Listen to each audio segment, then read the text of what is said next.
All right, welcome into today's show. So today is a first. It's the first time we've got a promoter and organizer on the show. We welcome in Mr. Gary Lamb with Barbecue and Brews. Gary, thanks for taking the time to join us. Man, my pleasure. I've been looking forward to it all week. So let's first talk about this big event you got coming up. And by that, I mean Denim Fest, right? Denim Fest, yes. BBQ and Brews presents Denim Fest. It's going to take place in Canton, Georgia, the 28th. So next Friday and the 29th. Let's camp out on that for a second, Gary. What do the listeners need to know about that? So Denim Fest this is the first year we've actually done Denim Fest. So we have a relationship. We have a multi-use development here. It was a 600,000 square foot denim factory that had been empty for probably about the last 25 years.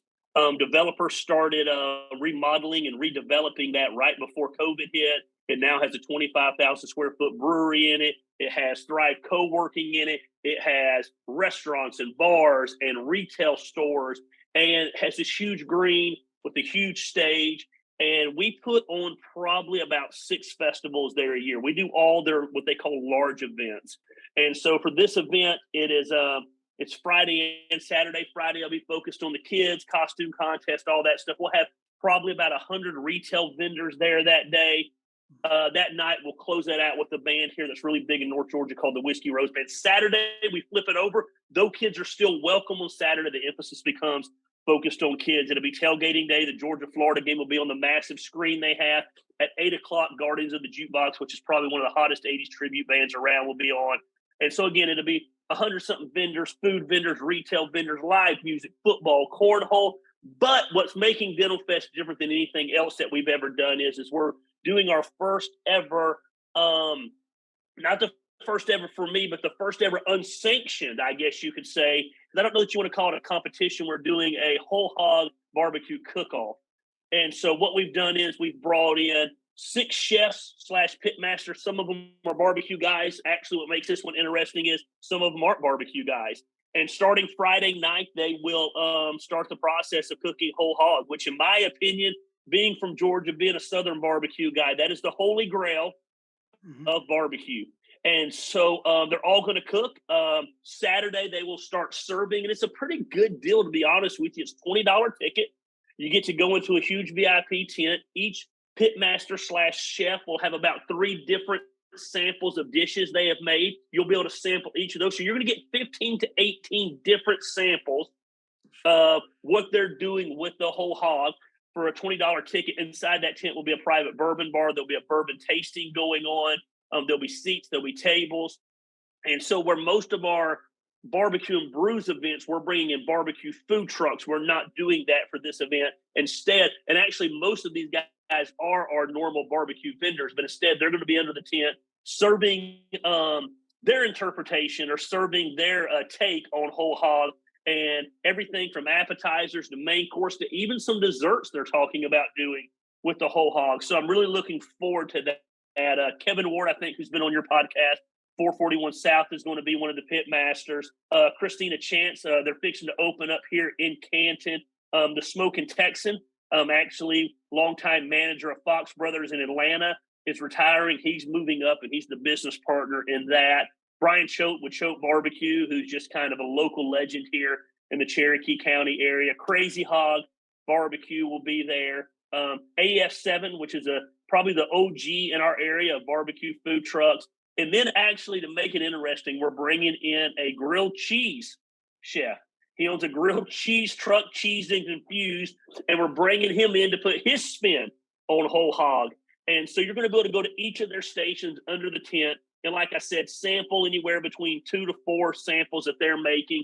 And so for a $20 ticket, it's actually a pretty amazing deal that you're going to get anywhere from 16 to 20 samples of what these guys have done. That's awesome. So you've got bourbon, you've got barbecue, you've got brews, you've got denim, you've got whole hog. It's going to be a fun day. It's going to be a fun day. Georgia, Florida, great music. There'll be thousands of people there. It'll probably be one of our events that breaks that 10,000 mark. And we have a lot of success here at this venue. And the venue is just laid out perfectly. It's right on the Etowah River.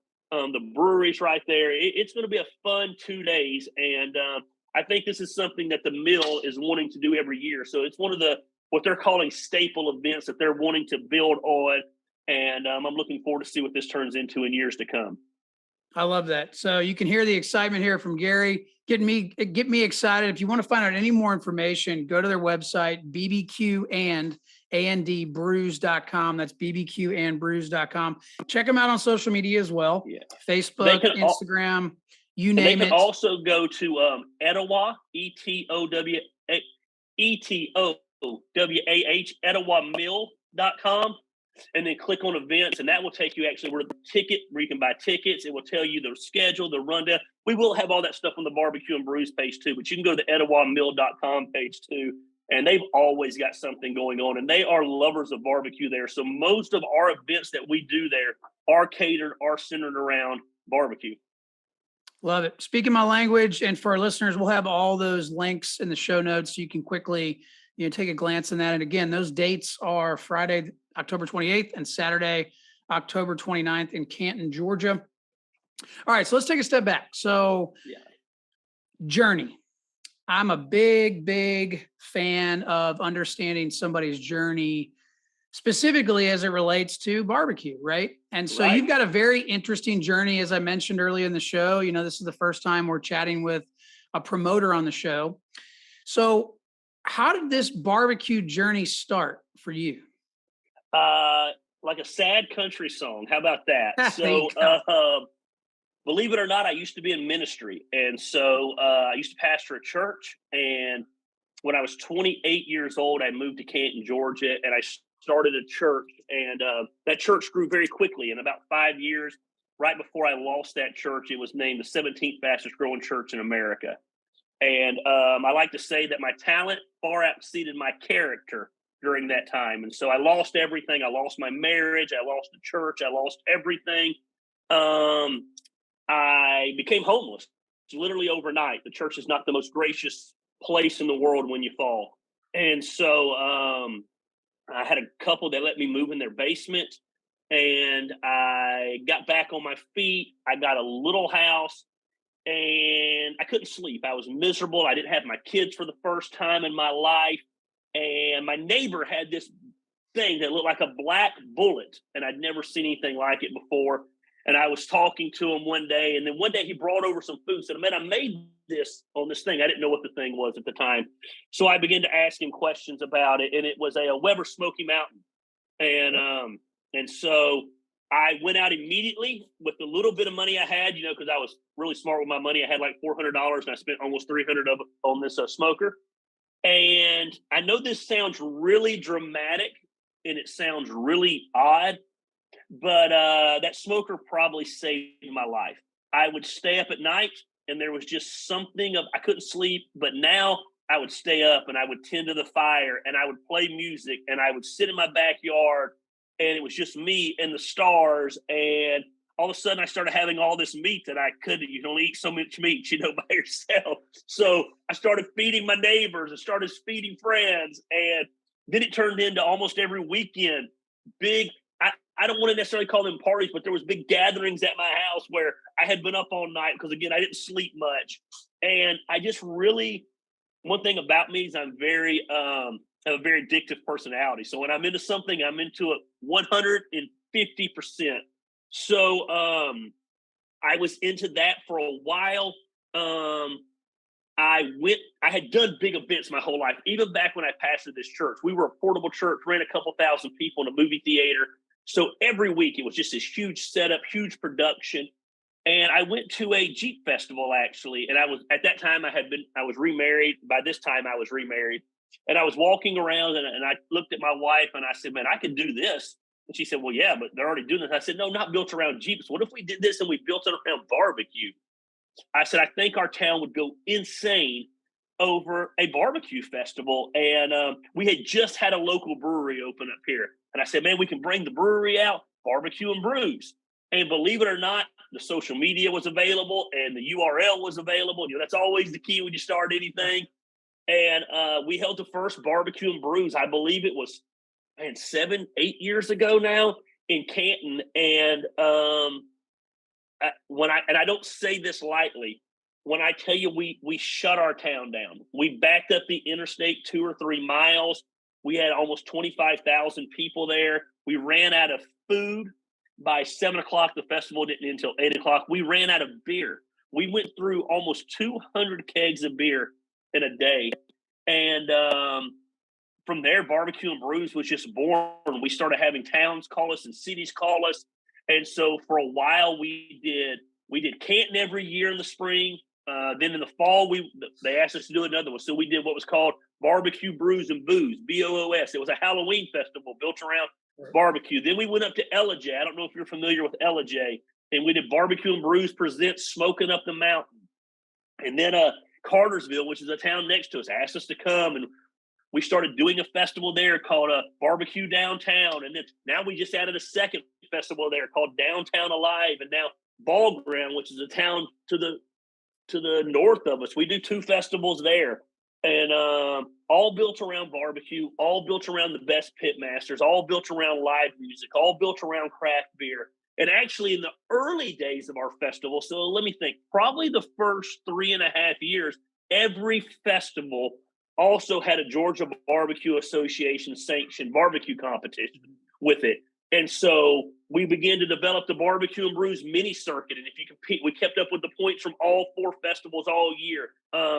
And at the end of the year, whoever had the most points, we had a heavyweight champ wrestling belt made that was amazing. We called it the first heavyweight belt in barbecue history. And man, we had guys from Myron Mixon was there competing for it. And Robbie Royal was there competing for it. And Gary and Dion Lanton were there competing for it. All these people you've seen on TV. And actually Robbie Royal won that first one. And so so it would start on Friday and the festivals would be on Saturday. And I mean, we got up to where I think the most we ever had is we had 115 competitors in our barbecue competition. They actually outgrew the downtown areas. I mean, I love doing festivals downtown. It's kind of my specialty, but the downtowns were not necessarily designed to bring in that many rigs, that many things, and have enough space to do those and do the festivals. After about 3.5 years, we made the decision to no longer have the barbecue competition as part of our festivals.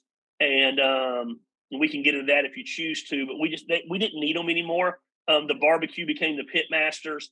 And so Barbecue and Brews has just kind of evolved into its own monsters. We did we did a music festival one year that was 3 days long. Man, barbecue, you can't get any more American than barbecue, and you can't get any more American than beer. And to be honest with you, we just thought it was a great brand and really thought that was going to be the focus of building a lifestyle brand around it.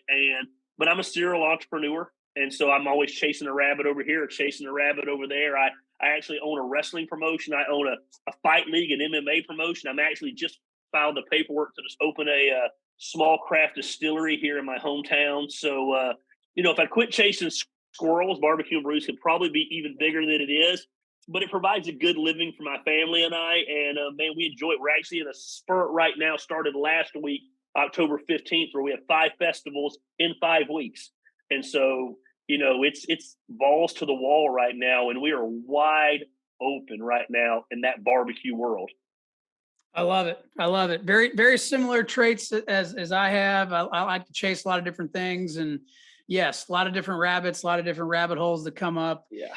Something that you said though that I did want to camp out on, and I think this is interesting because again, you're the first promoter or event organizer that we've had on the show, and we were chatting before the show, before we started recording, just about the longevity and the future of competitive barbecue. And you made a comment that you had a barbecue contest for several years, maybe more than several years, and then all of a sudden you realize, hey, this is just not, financially, this doesn't make any sense. Right. So I'd like to hear from you though, because, I'm a big believer in there has to be some changes made in the competitive barbecue industry in order to ensure its longevity.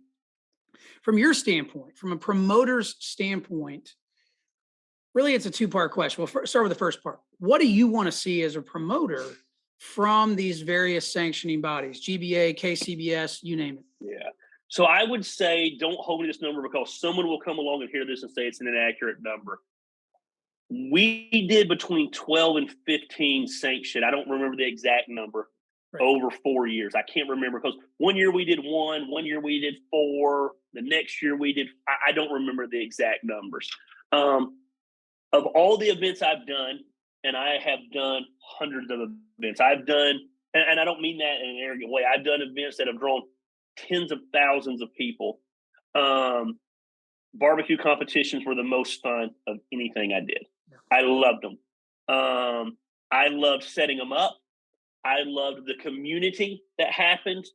I loved everybody showing up throughout the day, Friday, and catching up. I loved the fact that everybody stayed up all night long, and they shared stories, and they had a blast. I loved the chaos on Saturday morning.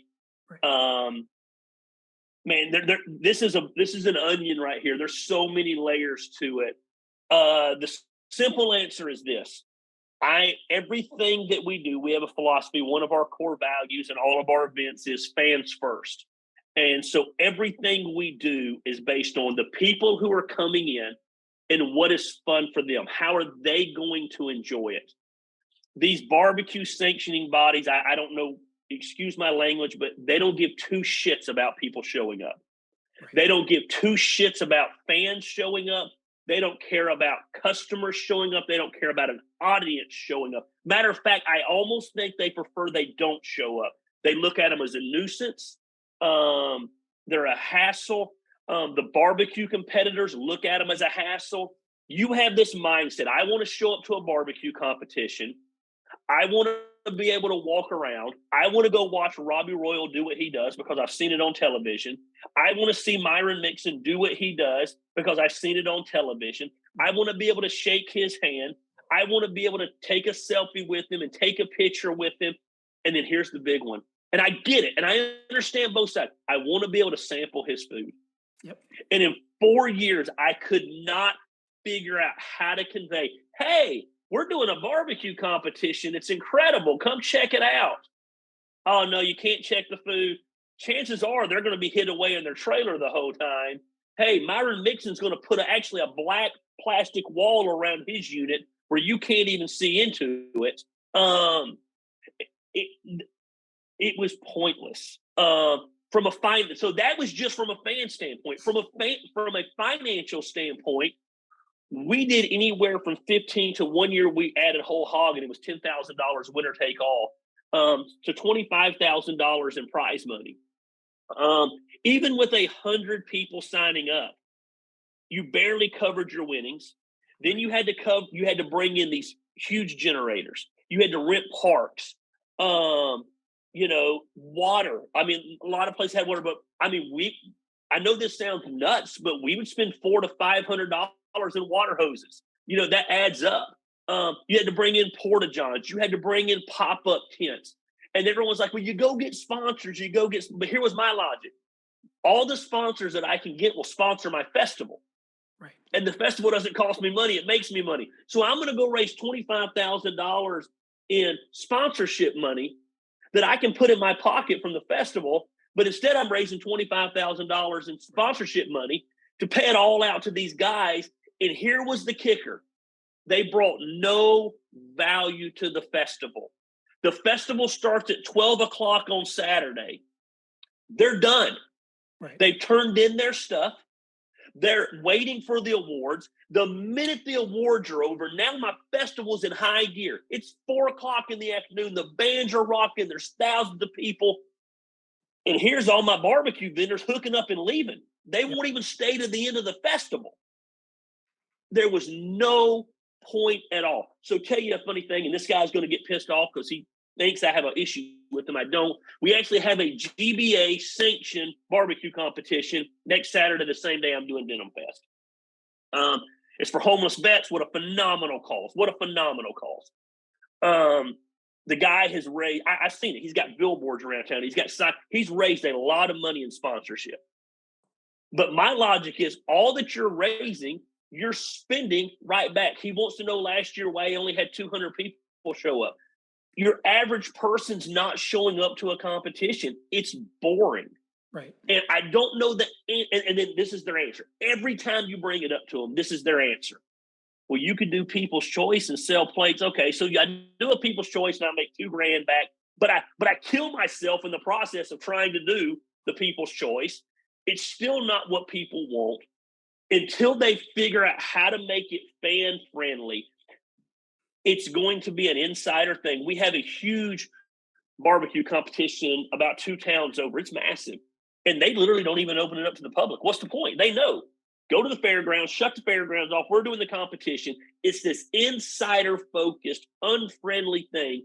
And that's cool. But there's a reason everybody's dropping barbecue competitions. They are sick of losing money. And again, you bring no value to my festival. We have a huge one here in Kennesaw, Georgia called Pigs and Peaches. Pigs and Peaches, yep. So I go to Pigs and Peaches for the first time. I'm expecting it to be a barbecue. Have you ever been to it? No, we're signed up for 2023 though. So let me tell you something. It's massive. It's a huge festival. Kennesaw is a huge town. So I'm expecting it to be this huge barbecue festival. It's not a barbecue festival at all. As you're walking through the place, it's a festival. There's food trucks, there's music, there's vendors, there's kids. It's just like any other festival. Then all the way in the back, you start seeing campsites and there's guys cooking. I would love to be able to meet with that promoter and be like, well, why do you do this? There's no way this makes you money for the amount of work that you do. But I've literally had barbecue guys want to fist fight me over it because they don't want to hear the truth. You're being an ass. You don't agree. No, I love barbecue competitions. And I'm pretty good at my job. I know what I'm doing. Dare I say I'm probably one of the best in North Georgia. I do them all over the place. It makes no sense other than if you just simply love barbecue competitions and you want to do one for the sake of doing it from a financial standpoint and in addition to your festival from a fan perspective, there's literally no sense at all in doing one. Even when we added the point championship, I was like, man, this would be awesome. People will build, they want to taste the food and they want to interact with the pit masters, and they can't do that in the competition. And I get it. You paid a lot of money to compete. You paid a lot of money for your meat. You're into that thing $700 or $800. So I understand why you're not worried about the fans, but there's got to be some kind of balance somewhere where everyone is not just looking out for number one. And I asked so many people why they go to the one incoming, so many barbecue competitors, and they flat out told me because there's no fans. Cool. Then you go do your cute little barbecue competition, but those guys are not going to last. Matter of fact, I don't even know. I haven't even seen anything about that one doing it this year, so I don't even know if they're doing it. But go do your thing. But eventually the money's not going to make sense for you to do it as a promoter. That's exactly right. And that's something I saw pretty early on, and I started to ask questions. I'm new to the competitive barbecue scene. You know, right. Our team was formed a year ago, so we're still in the infancy stages. But one of the things that I kept hearing over and over and over again is you can't make any money doing competition barbecue. And I would agree with that as a general statement. But anytime that I hear somebody say you can't do X, Y, Z, I'm just wired to say, well, maybe I can. Let me figure out a way. And what I realized is that the mentality is exactly as you just said. I even started to adopt that mentality where I would get, frustrated or, upset if I was interrupted trying to get stuff done. But when it really dawned on me, and this was probably, I guess, 3 or 4 months ago, when the light bulb went off, I said to myself, the only way that this industry, if it is an industry, this competition industry can succeed long-term is we have to make it more people friendly. We have to make it more fan friendly. There's literally nothing fan friendly about it. Nothing. You can't name one thing that's fan friendly about it. The only thing that we've done a little bit differently is we took a leap of faith and we just started to vend at the same time we were competing. Yes. A lot of work.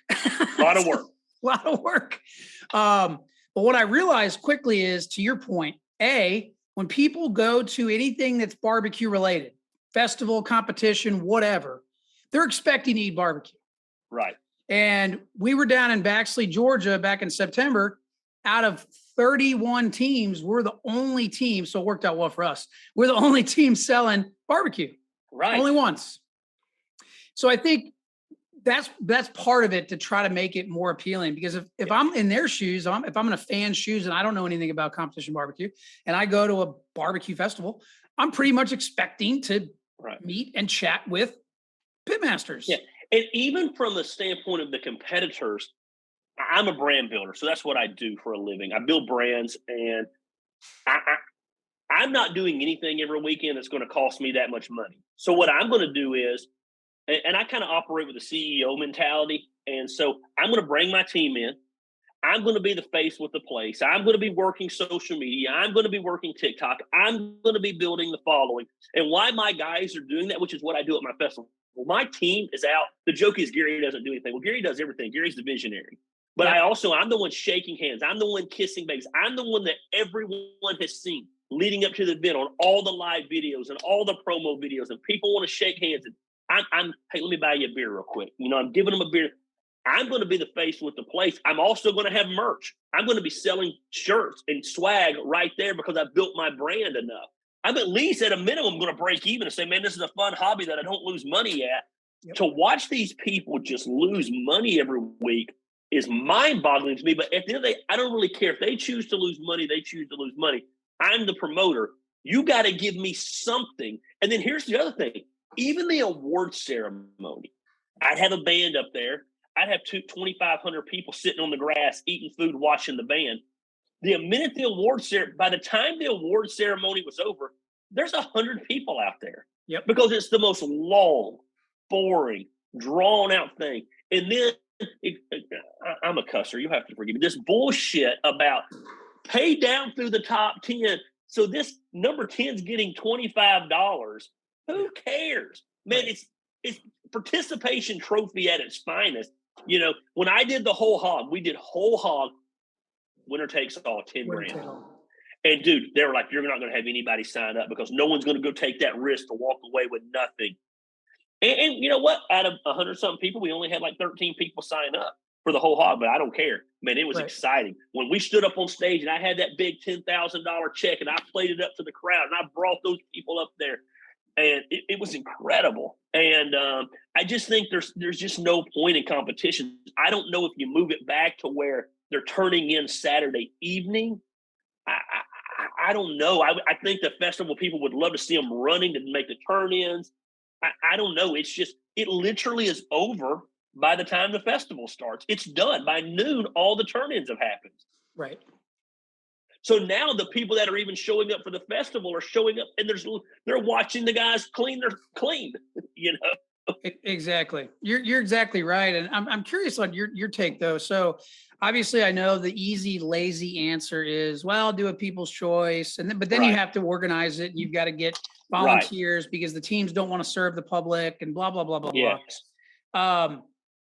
From your standpoint, outside of just the typical answer of people's choice, is it maybe some meet and greets with some of the bigger names? I mean, what can they do?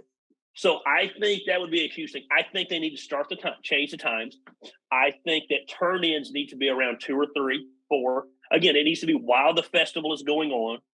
Now, again, this is different. Mine went along with festivals. Most of them that I see go along with festivals. Right. So I do understand there's some that are just barbecue competitions, and that's all. The one that's happening next weekend is a barbecue competition. There's no festival at all. Guys doing a barbecue competition. For me, to coincide with the festival, I think turn-in times need to be later. Because even if they're not getting to eat, to all of a sudden be able to walk around, that's about the only time everybody's outside of their trailer. See them outside their trailer, pulling the stuff, panicking, rushing. I think that would be awesome. I think that would create a buzz. I think the award ceremony, cut it down to the top 3 winners. Leave that thing at 30 minutes. Make it a big deal. Have the big checks out there. I think some meet and greets would be phenomenal. Hey, and I get the guys, man, but you turned it in now. Now it's a waiting game. So now go over here and meet Robbie Royal. Go over here and meet Kevin Ward. We have made, and we've actually lost it, I think. But 6 years ago, barbecue pitmasters were the effing rock stars of the food world. Food Network and all these shows made them rock stars. They were literally rock stars. Well, guess what? Right now in my building, so I have a 32,000 square foot event venue. I don't know if you've ever heard of a guy named Chris Jericho. He's a big wrestler. He leads a band called Fozzy. So all of Fozzy is from Canton. They're fixing to go to England on tour. They're all literally on the other side of this wall right now rehearsing.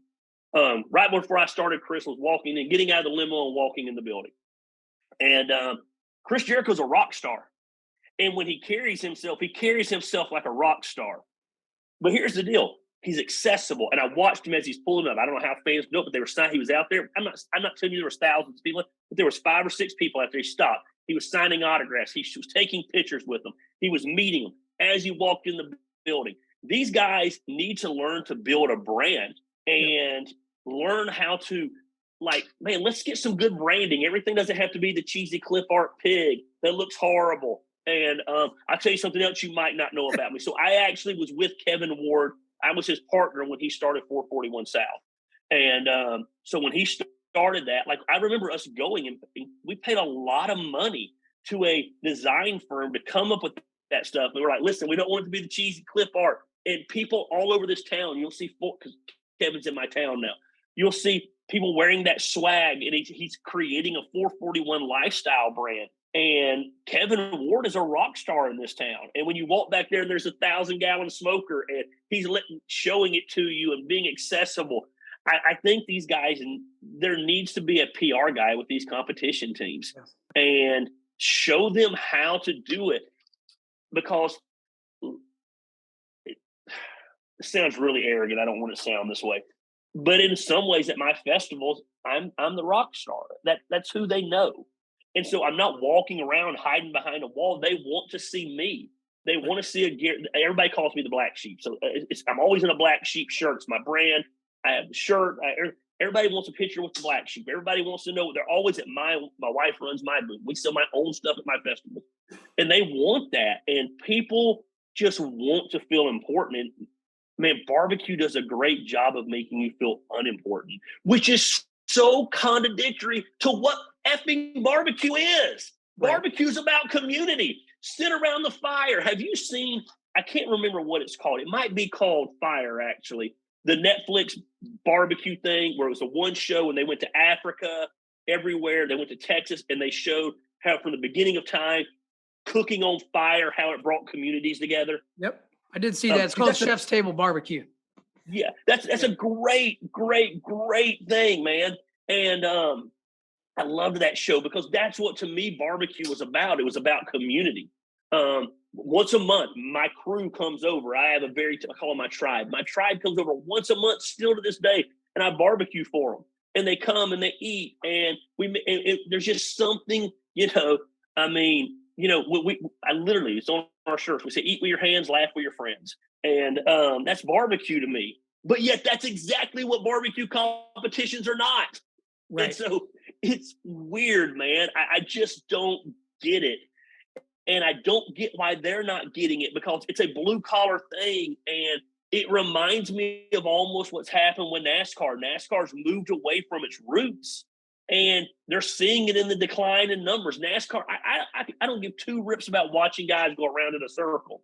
But I used to go to 3 or 4 NASCAR races a year. Why? To barbecue. Yes, to hang out, to tailgate, have community. The community there was unsurpassed. And we've just made it this bougie, arrogant, cocky thing. And my son goes to Jacksonville State in Jacksonville, Alabama. And he's a freshman there. And we went and watched him play the other day. And after the game, we took him out to a restaurant. And he said, hey, there's supposed to be a good barbecue place over here, Dad. It was called Cooter Brown's. And it's been a long time. I'm in the suburbs of Atlanta. So it's been a long time since I went to a barbecue place that looked like it was about to fall in. Yeah. Like literally looked like it was made out of plywood. And they were lined out the door 70 deep. We finally got a seat, and they had barbecue plate, barbecue sandwich, ribs, chicken plate. 4 things on the entire menu. And I mean, I love brisket and I love burnt ends and I love all that. But it was so refreshing to sit in a barbecue place that to me was old school barbecue. Yep. And I told Mama said, these are some of the best ribs I've ever had in my life. And my wife's like, you never compliment any barbecue place. It's just good. But I don't even know that the food was good, man. It was just the environment was good. Right. And so that's barbecue. Why did it become these $150,000 rigs to cook barbecue? We're talking about I'm talking because, man, I'm getting the itch again to do a competition. And I think I'm going to do an unsanctioned stick burner barbecue competition. I just got to figure out how to go about doing the judging. But I want guys to show up with their stick burners. I'm not anti any of this stuff. I now barbecue 90% of the time on a big green egg. So it's not like I'm some old school guy, but I've got the laying in the backyard and I still got the Smoky Mountain, but the green egg's easy. But there's just something about staying up at night and tossing that wood that is barbecued, cracking that beer and hanging out with your friends. And I just think the competitions have got to get back to what made barbecue. And I'm hoping this whole hog thing that we're doing next weekend in a little bit brings that back. People walking around, sitting around tables, eating whole hog. Maybe I have it, and maybe I'm wrong. Maybe I had this mythical fantasy in my head about what barbecue is, but for me, that is what barbecue was. And I think competitions are worthless. Yeah, Go ahead. I'm sorry. I was going to say, one of the greatest things that you just said was this idea of branding. And I think a lot of teams will tell you, well, I don't care about my brand. I just want to go compete. And that's all well and good. But to your point that you made earlier, it's very self-focused. And I think if they want to continue to do competitions, and this is the point I come from, if you want to continue to have competitions, then it is in your best interest to build a brand, make yourself accessible, share information, because people want to interact. They want that community like you talked about. And I think it just goes back to, unfortunately, what we get into with really life in general. And that is sometimes people just get very self-focused. They do. Well, and they don't see, and I get this, man, they're not the promoter who's got $30,000 into this day that he could lose everything. Right. But they can't see the forest because they're looking at the tree. They're not looking at the big picture, and they're not looking long term. And I know that we quit doing barbecue competition probably in 2019, right before COVID. Not because of COVID, just because we decided to quit doing them. And of those 5 cities that we did them in LJ, Cartersville, 5 cities, Ball Ground. Only one city, and it just started last year, Canton, now has a barbecue competition. So that's 4 that have gone that have not returned, and no one else has done them. And I'll be shocked, and I hope the one in Canton lasts forever, but I'll be shocked. I know KCBS competitions used to be everywhere, and they're hardly anywhere now. And they better figure it out. And art's going to go away. And then here's the other aspect, that these guys aren't thinking about branding. They aren't thinking about marketing. But it's also why so many guys get into the competition world and they're gone in a year. They burn themselves out. They realize how much money they spent. They didn't get anything in return. And barbecue competitions are weird too, because I always tell people, I wish so-and-so would go start a barbecue restaurant. They're a barbecue competition winner. I said, you couldn't eat that barbecue. That barbecue's made for one bite. It's one bite. You go eat that whole rack of ribs and you're going to be so sick from sugar and sweet. And so that's a weird thing too, that what we're judging barbecue on isn't even the barbecue that people eat. I don't know. It's just a broke system. And it's sad because, man, it's a fun system. Like I can't emphasize enough. I know I shit on it a lot here, but I love barbecue competitions, man. I think they're amazing and they're fun. And it's just a broke system, and there's no desire. There's Greg Sebastian with the Georgia Barbecue Association has zero desire to fix it. And when I met with him and I told him, like, you would think, I don't mean that from an arrogant standpoint, but you think someone would say, hey, man, we're not doing the 5 competitions a year we used to do. You think you would at least get a phone call asking why. Right. And we didn't, because there's just when you guys compete, I guess KCBS, you said you're doing Pigs and Peaches? Correct. Yeah. We actually started competing in the GBA, and then we've recently transitioned back in the spring to KCBS only. Right. Yeah. And I liked the GBA because I'm a pig guy. I liked GBA because when I first started, So when I first started competitions, barbecue competitions were at their height. CBS didn't even want to talk to me. That was the last thing they wanted was another competition. They had 300 of them in Georgia a year. And so, and I loved the guys in the GBA at that time. And I still do. I mean, I love the competitors, Matt Sapp and like I said, Robbie and all those guys. I mean, it's a great group of guys.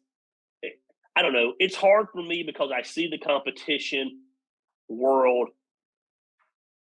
as something that could really be cool. And good question. Yeah, and it could be really cool. We've got Deep South up here, Randall Bowman, and who is that? War with the KCBS. I don't know all those details, but man, they're in like World War III with each other. And me and Randall have talked a lot about starting our own. But at the end of the day, who has time for that? I mean, we don't have time for it. But if you could, and again, I don't know what that would look like. I'd have to really brainstorm. But a fan first barbecue competition. I don't even know if it's at the end of it, and I get help, Coach. I understand. Everybody's barbecue gets thrown out, and we have a big, huge table that goes down the middle, and it's almost like a potluck. I don't know the answer, but I know there's power in sharing a meal with somebody, and it's amazing. And I don't know what it is. The 500-pound guy who feels awkward and unaccepted in society suddenly lights up and feels comfortable to talk when he's hidden behind a little paper plate. And That's I think so true. And there's healing power in food. And so I don't know. That was an idea I had. Run tables down Main Street, have the competition, let everybody, somehow figure out how to do sides, but all of a sudden the food just gets thrown, the barbecue gets thrown out of the trays and you walk by and serve yourself. But then you get government involved and the health department's not going to go for that. And so I don't know the answer. Like most people, I'm great at throwing out the problems, but I don't know the answers.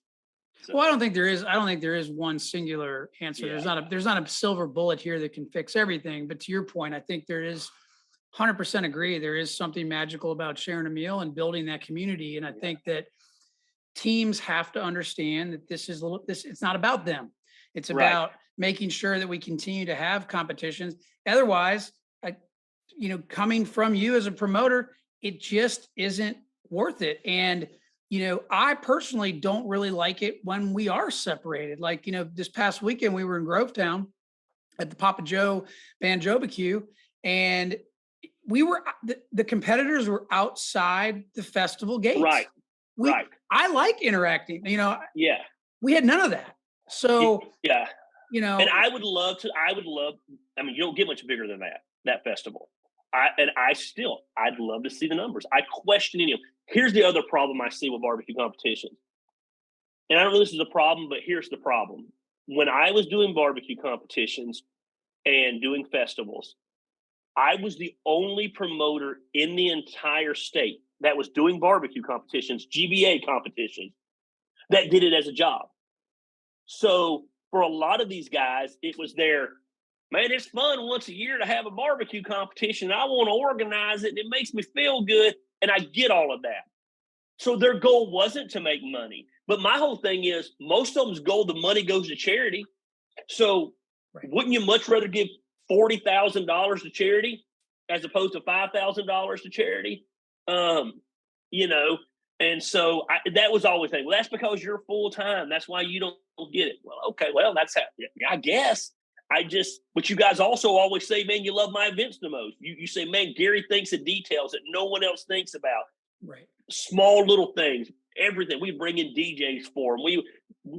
You wouldn't believe the spread we brought in on them for Friday nights, cut to feed them. And we thought about it because we're full time at it. That's what we do for a living. Right. The power. I used to have, you're the only festival we go to that doesn't have power issues. Well, yeah, man, that's what we do for a living. I use these guys 20 weeks out of the year. They're going to make sure I'm here, that we have power. And so it goes back to goals. For us, it was to make money. So I wanted it to be top notch. A lot of these guys, the one in Canton next week, good guy. He's a volunteer. He's retired and he wants to raise money for the homeless. Awesome. Great calls. But my logic to him is, wouldn't you rather raise 50,000 as opposed to 5,000? Right. You could change some things and do a little bit better. But I also think that goes back to the GBA or the board of whichever one it is. Show these guys what to do and have some ideas. But most of them are volunteers. So it reminds me a lot of church, man. It's just like, this is the way we've always done it. Right. And church is now dying and they don't want to change. And that's cool. And the barbecue competitions are dying and they won't realize they're dying until they're all gone. Until they're gone, until it's too late. That's right. You're exactly right. So, and from my side of things, I mean, I know that you enjoy competitions, you enjoy barbecue, and I'm the same way. I'm always looking at how to improve things. Right. And I'm not the type that's just going to accept an answer like, well, we've always done it that way. Right. I'm always going to ask, okay, well, is that the most efficient way? Is that the best way? Yeah. And it didn't take me long to realize that, there's some improvements that I think that can be made to make it more fan first, fan friendly. Because at the end of the day, you're right. Nobody wants to eat competition barbecue. You can't. Right. You right. can't. No. And just because somebody won, 16 grand championships or whatever it is, doesn't necessarily mean you're going to like their barbecue. I'll never forget the very first competition that I ever held. At the end of the night, probably the most famous barbecue guy on television was in my competition, gave me a rack of ribs. I remember throwing them in the back of my truck and being so excited. I'm going to go home and eat so-and-so's ribs. And had 3 bites in, threw them away. Not because they were bad, but I remember they tasted like, after about 3 bites, they were like I was eating pancake syrup. Yep. And it was just that was just my ignorance. I didn't know. But, he's trying to get a judge to take 1 bite of something. Right. It's not made eat a whole rack up, And so it's an interesting thing. And I think at the end of the day, all the ideas are great, but I like that. Again, that's one of our values, fans first. If every place would just say, man, what can we do to make this interactive for the fans and make the fans have a good time? And I'm wired different. I like crowds. So I want to be cooking with 1,000 people standing around watching. I mean, but I get that everyone's not like that. So. That's right. I mean, I enjoy the pressure situations as well, but not everybody's like that. And they want to stay in their own little bubble and do their thing. And that's fine too.